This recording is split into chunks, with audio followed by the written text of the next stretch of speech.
فالمؤامرة على السنة قديمة وحديثة، قديمة وحديثة وأشكال وألوان. في من الناس بيكون عن جهل وعدم معرفة، في ناس لا عن سابق إصرار ورغبة في مقاومة هذا الدين بهدم السنة. إذا هدمنا السنة انتهى الموضوع، شو بقي في الدين أصلا؟ كان قال لك القرآن، هو القرآن بتصير في مجال أنت ما تفهم أصلا، بصيروا ينقضوا على القرآن. طب ما هو القرآن اللي قال، ما هو القرآن اللي قال وما آتاكم الرسول فخذوه وما نهاكم عنه فانتهوا. وما كل وما الماء هاي من ايش؟ حروف اللي بسموها بتعم عموم. وما آتاكم الرسول فخذوه وما نهاكم عنه فانتهوا. خلاص. واطيعوا الله واطيعوا الرسول وما ينطق عن الهوى ان هو الا وحي يوحى. فهم اللي بيردوا السنة هم حقيقة بيردوا القرآن. بس هذا اول مدخل، اول مدخل السنة. انه في ناس بيظنوا انه الرواية وخصوصا حدثنا واخبرنا انه معناته المسألة كاينة حفظ من الذاكرة بس. هذا الوهم الان بدنا نبين انه غير صحيح. اولا ثابت انه بدأت الكتابة في عصر الرسول صلى الله عليه وسلم، بدأت كتابة الحديث في عصر الرسول صلى الله عليه وسلم. واضح انه في احاديث صحيحة انه الرسول كان ينهى احيانا عن الكتابة، ثم اذن في الكتابة وانتشرت بين الصحابة يكتبوا عنه، الى درجة لما الرسول صلى الله عليه وسلم، لاحظوا لما الرسول صلى الله عليه وسلم فتح مكة وفي خطب في الناس واحد اسمه ابو شاه، قال يا رسول الله، يعني يبدو انه مش ملحق، هو في بده يستوعب في خطبة الرسول صلى الله عليه وسلم، فقال يا رسول الله اكتبوا لي اكتبوا لي. قال اكتبوا لأبي شاه. هذا في فتح مكة بعد ما فتحت وقف الرسول صلى الله عليه وسلم اكتبوا لأبي شاه. تمام. ابو هريرة بقول فيش حدا يعني بيروي اكثر مني او روى اكثر مني الا عبد الله بن عمرو بن العاص. ليش؟ كان يكتب ولا اكتب. مين اللي كان يكتب ولا اكتب؟ عبد الله بن عمرو بن العاص. وعبد الله بن عمرو بن العاص قال كنت اكتب عن الرسول كل شيء، فنهتني قريش، قالوا لي شو هذا تكتب كل شيء؟ طب الرسول بشر، الرسول بشر، ايه كل شيء بتكتبه انت؟ فسأل الرسول قال له اكتب.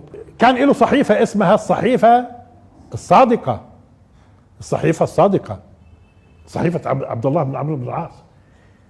ابن الأثير في تاريخه شو بقول؟ انه هذه الصحيفة لعبد الله بن عمرو بن العاص كان فيها 1000 حديث. 1000 حديث.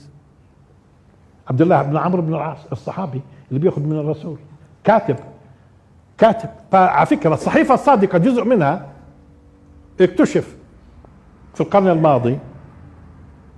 الاحاديث اللي فيها في الصحيفة الصادقة اللي عمرو بن العاص، عبد الله بن عمرو بن العاص، واذا بها الاحاديث موجودة في مسند احمد كلها وبالدقة.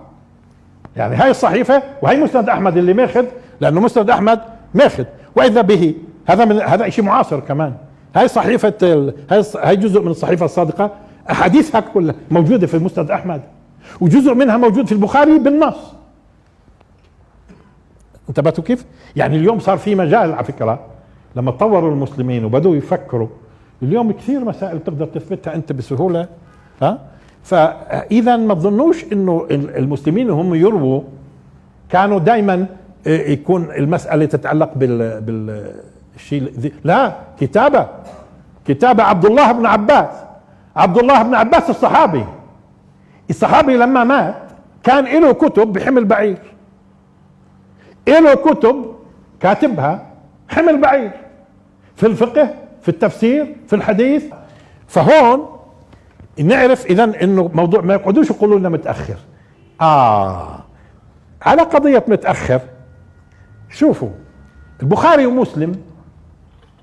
ومسلم لما اجوا يكتبوا احاديثهم شو معناته؟ شو يعني؟ شو القصد؟ مش الكتابة، مش انهم يكتبوا الاحاديث.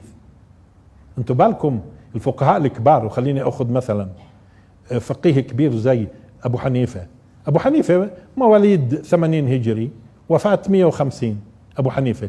طب ما هو توفى ابو حنيفة وقبل ما ينولد البخاري، لانه البخاري انولد 194، وأبو حنيفة توفى 150، وأبو حنيفة كان فقيه في قبل السنة 100 هجري، كان فقيه والصحابة موجودين. يعني أبو حنيفة كان فقيه والصحابة موجودين، يعني أقصد 80 هجري هو، تمام، 80 هجري. طيب أبو حنيفة فقهه هذا، ومش بس فقه أبو حنيفة كتب. أبو حنيفة مثلا له مسند أبو حنيفة في الحديث، مسند أبو حنيفة أنا عندي مسند أبو حنيفة عندي في البيت، مسند لأبو حنيفة. طب وأبو حنيفة في الفقه نفسه شو كان يستشهد في ايش؟ لما يكتب في العقيدة أبو حنيفة يستشهد في ايش؟ طب وأساتذة أبو حنيفة ايش الأحاديث اللي فهموا اياها؟ انت فهمتوا شو المقصود؟ يعني بمعنى آخر لما جاء البخاري ومسلم هذه الأحاديث اللي اختاروا الأحاديث المشهورة بين الناس والمجمعة والأمة بشكل عام قائلة إنها صحيحة، معروفة قبلهم ومتداولة موجودة في الكتب. زي ما قلت لكم صحيفة عبد الله بن عمرو بن العاص الصحابي اللي كاتبها عن الرسول موجودة منها في مسند أحمد، وموجود منها في صحيح البخاري في كتب ثانية. إذا هذه الأحاديث كانت معروفة وين؟ معروفة في عدة بلاد. يعني البخاري لما مثلا كتبه في العراق نفرض، ما هو جاء من بخارى للعراق، ورحل كثير البخاري على فكرة، رحل كثير في البحث عن الحديث وقابل ناس كثير. طيب ما هو الأحاديث بيعرفوها الناس أصلا، ما هي موجودة في كتب الفقهاء. طب هم كاينين الفقهاء الصحابة كاينين يفتوا ويقضوا بين الناس على أساس، والفقهاء في عصر الصحابة والتابعين يفتوا ويقضوا بين الناس على ايش؟ شو كاينين يعملوا؟ يعني شو كانت كله موجودة هاي الأحاديث. بس اجوا ناس خطر في بالهم انه شو رايكم نصنف احنا، نجمع هالاحاديث هاي كلها من هون ومن هون ومن هون في كتب مكتوبة أبو حنيفة وتلاميذ أبو حنيفة كاتبين. ولعلمكم مثلا أبو حنيفة من أشهر تلاميذته أبو يوسف وعندك محمد وزفر. خلينا محمد جاء من بغداد